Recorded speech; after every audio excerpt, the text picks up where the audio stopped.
Hey, good afternoon. My name's Chris Gunn, and if this is your first time here, this is my channel, Chris Gunn's Bourbon Barrel Creations. So it's been a little while since I made a video.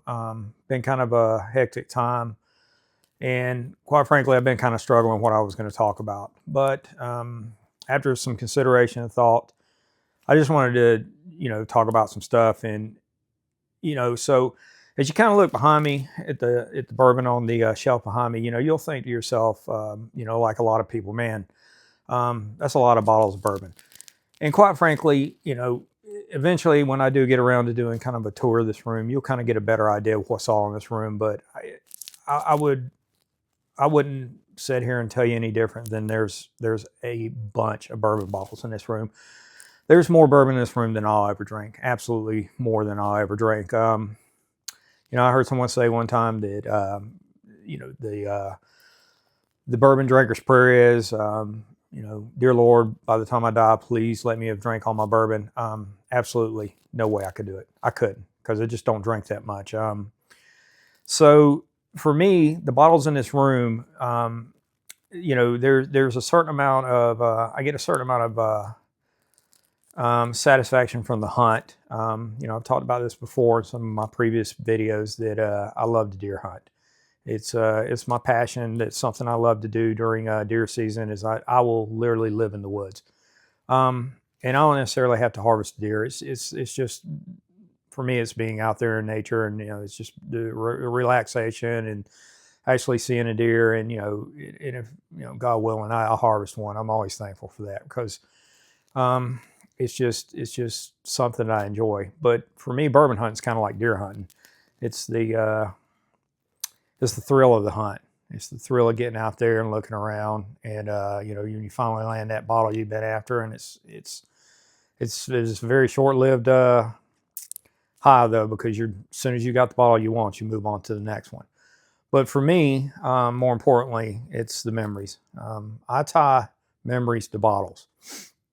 And so what I want to talk about today is I want to talk about a memory that I built last weekend. Now, I'll kind of give you a little bit of backstory. My little brother, even though I consider him my full-blooded brother, we have different fathers. But growing up, all I ever wanted was a little brother. Absolutely, that's all I ever prayed for was a little brother. For whatever reason, I felt incomplete until he was born. And there was the years that I was in the military. I was in the Army for 31 years. That I was away from home, and I just felt like it wasn't that I tried or I meant to do it. It's just the distance. We kind of grew apart. Now, a couple years before retiring, I had a situation where I just needed to get some time away from work. And so I had called my brother, and I told him, I said, hey man, I got enough points on one of the major airlines that if I fly home, it'll cost me $10. But I got an idea. I want to float by you. And he's like, well, what is it? And I said, well, if I fly home, will you pick me up in Atlanta and let's go to Kentucky and do the Kentucky Bourbon Trail? And he was like, absolutely. And man, we just built those memories. And so, while we were on this trip, he had made a comment to me that, I know you're getting close to the end of your military career. And I just, I want us to rebuild those, the connective tissue that kind of just atrophied because you were away from home for so long. And so that's what I try to do. I try to get over and see him, or he tries to get over here, and we try to spend time together. But a couple of weeks ago, we had a situation on his side of the family.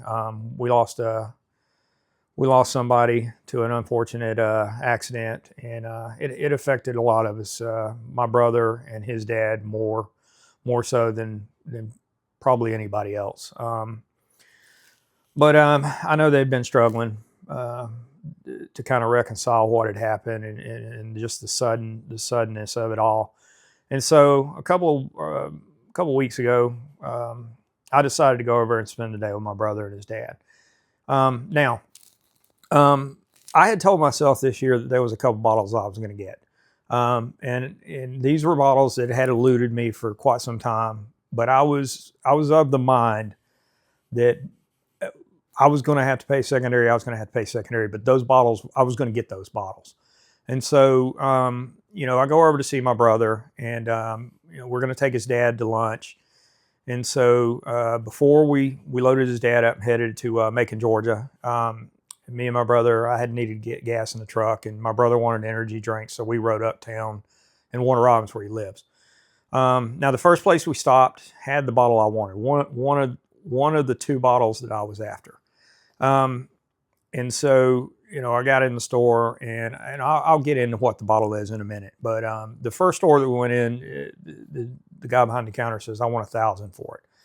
Now, I am of the mind that if you got to pay secondary, most times it's just not as fun to get the bottle. And I'm sure that's how everybody else feels. You know, everybody wants to get everything in MSRP.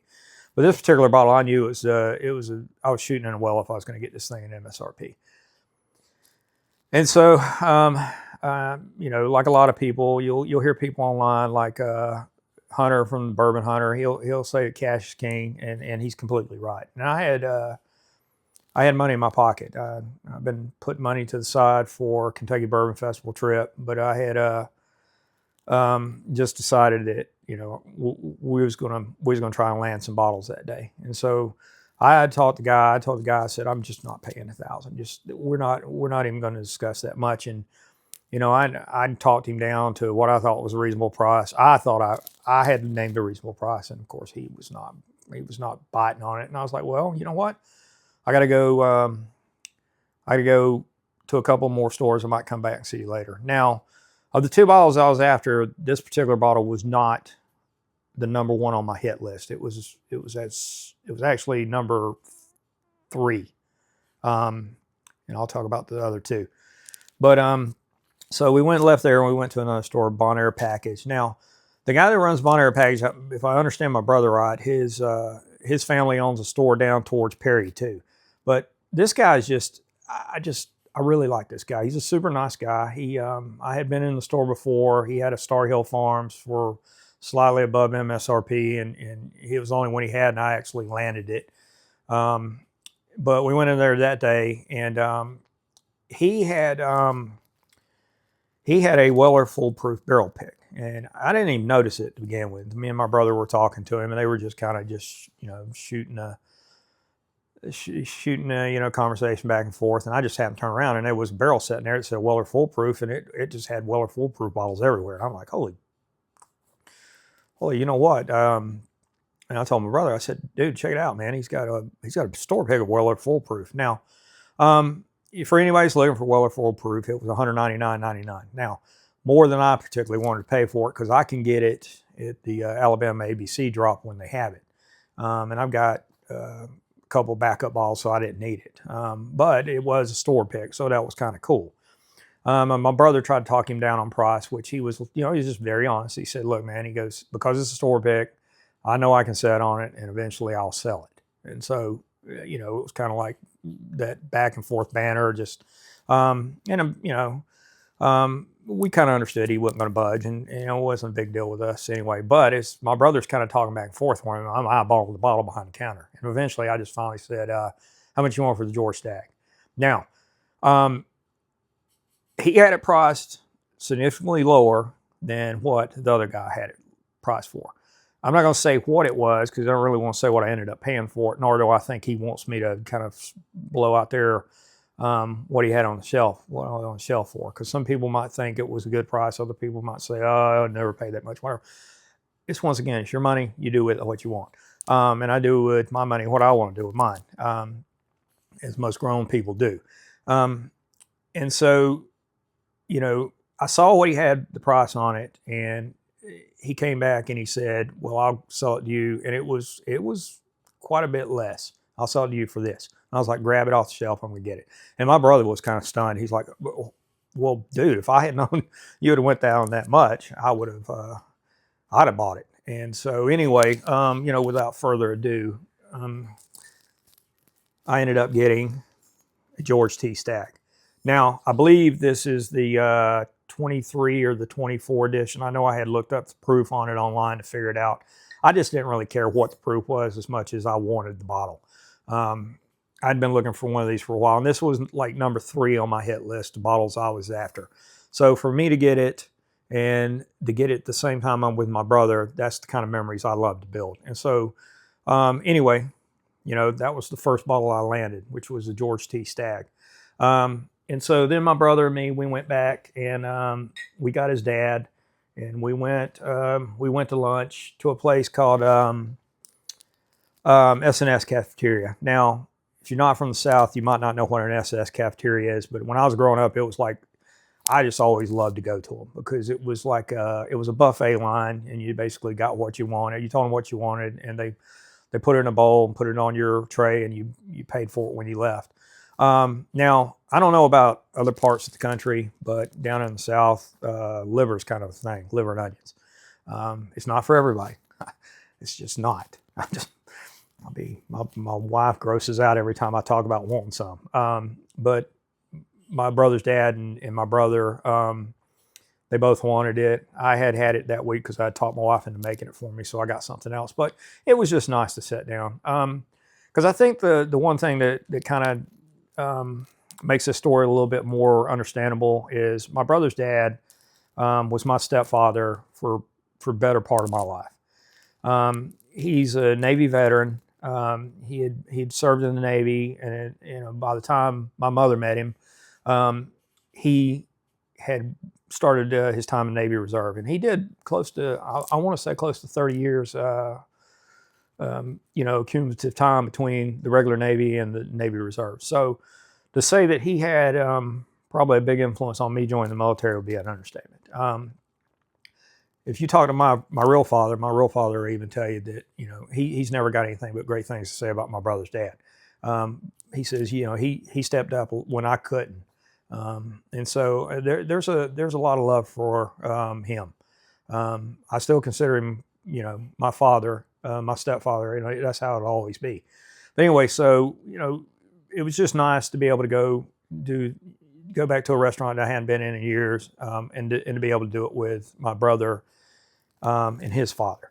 And so after we got through there, now I had a bottle targeted for this day, and I told my brother that I was going to get it. If he could go, I wanted him to go with me, but if he couldn't, I was going anyway.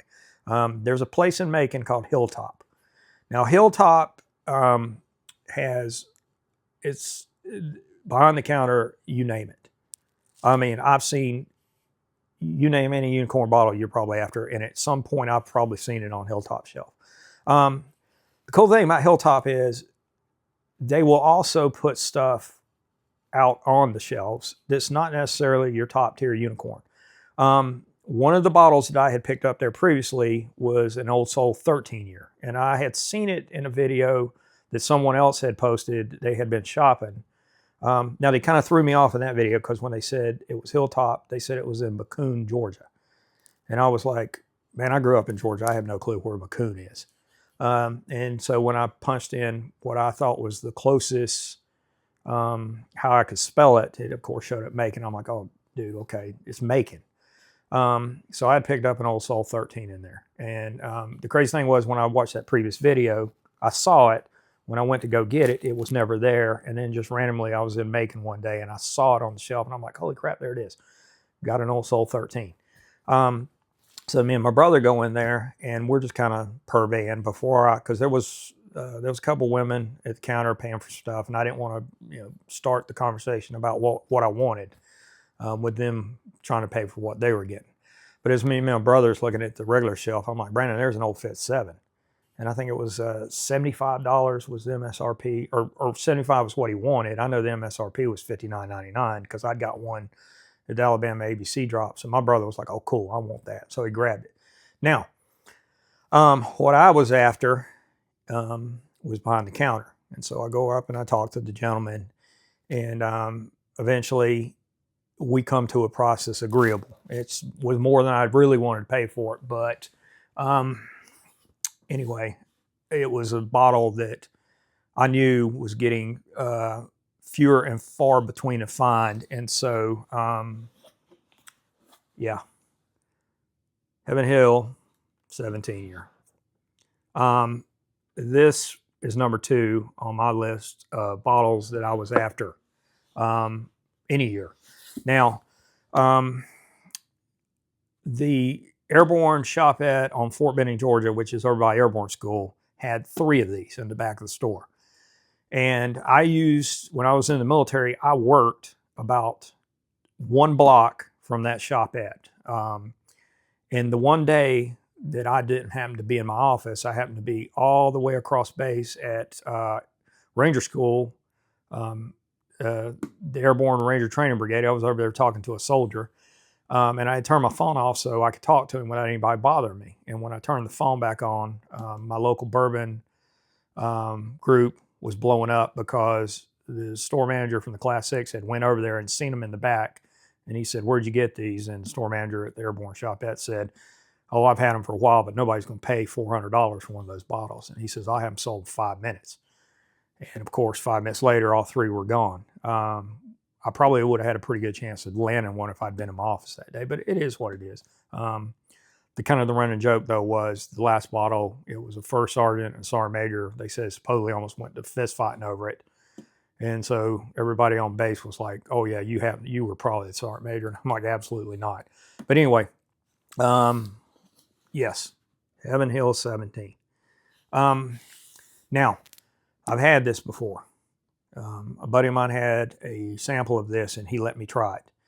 And hands down, this is the best thing I've ever drank. When I did the research on this, Fruit Bat says this is called the Pappy Killer. It's got 17, 18, and 20-year Heaven Hill juice in it. So, yeah. I brought it home and I didn't open it that day. And the only reason I didn't open it that day because I'm using this to entice my brother to come see me because I told him once he comes over here, I will open it so we can try it together.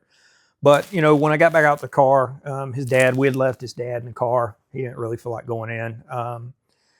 And when we went back out the car, he was asking, "Well, what'd y'all get?" And we showed it to him. And he was like, "Wow, Chris, you spent a lot of money on that bottle." And I was like, "Yeah, I did." And then I kind of explained to him how I attach memories to bottles. And so for me, that bottle will be the memory of the day I went with him and his dad and had lunch and then, did some bourbon hunting. So once we left there, we went around the corner to one of my brother's favorite stores, which is quite frankly becoming one of my favorite stores. It's a place in Macon called Carriage Hill. Now, if you have never been to Carriage Hill, you can go to the Bourbon Hunters channel and you can see where Hunter went in there and you'll get a good idea of what Carriage Hill is. The cool thing about Carriage Hill is Carriage Hill does very good barrel picks. And they have a system in there to where if you pick,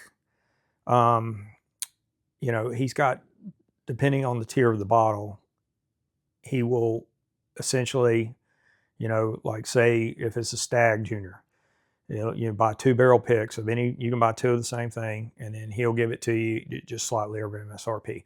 Now, my brother had wanted a Penelope cigar batch or blend or whatever they're calling theirs, and he had talked to the guy, and the guy said he had one, he'd hold it for him. Well, then the whole thing with the death in the family came up. My brother couldn't go get it, and he was just like, "Dude, I hope he's not mad at me." And I'm like, "I guarantee if you explain the situation to him, he's not going to be mad at you." But anyway, we go in there, and so when we get there, we told his dad, was like, get out, you're coming in here with us. I knew he had a desk in there that he sat at to do paperwork, and I knew he had no problem if we set my brother's dad down because he's just getting a little bit, he can't stay on his feet for too long before he gets a little unbalanced, and I was worried he was going to fall down. And anyway, we got him in there and we set him down. Now, the guy that owns that store, once again, I cannot say enough great things about him, and he'll never understand how much his generosity and his and just how well he treated my brother's dad that day meant to me. He was giving my brother's dad sample after sample after sample, and don't get me wrong, he gives those samples in those little cups that are they're like the ones that you see at church when which maybe I shouldn't be mixing church with a liquor store, but anyway, it's those little things that they do communion with, little plastic cups. And he had like a high-end tequila, rum or something, and then he had some samples that he was letting my brother's dad try, and it's just me. it was that memory of me being able to sit in that store and my brother have that conversation with that store manager while me and his dad sat over and we sampled some bourbon together. And so my brother, he wanted that cigar batch pretty bad. He still had it, but he had every one of the store picks in there.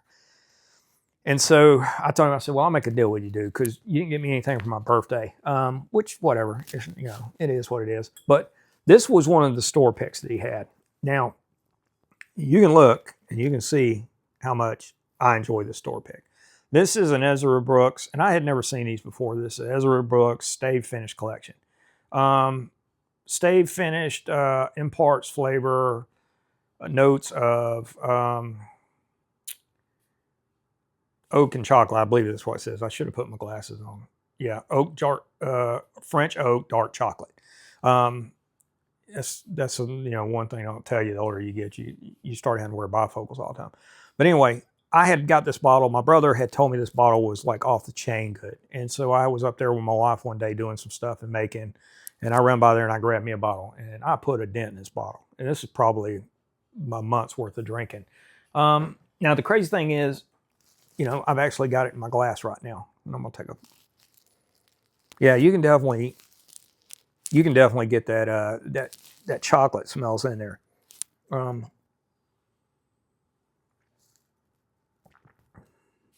Oh yeah, that to me is like, it's like one of those old chocolate covered cherries people used to give you for Christmas. And I believe it's like 114 proof. It's got a good finish on it. It's one of those. It just doesn't go away. It doesn't fall off. It just kind of just sits there, and it gives you a real good Kentucky hug. So yeah, if you're ever at Carriage Hill, stop by.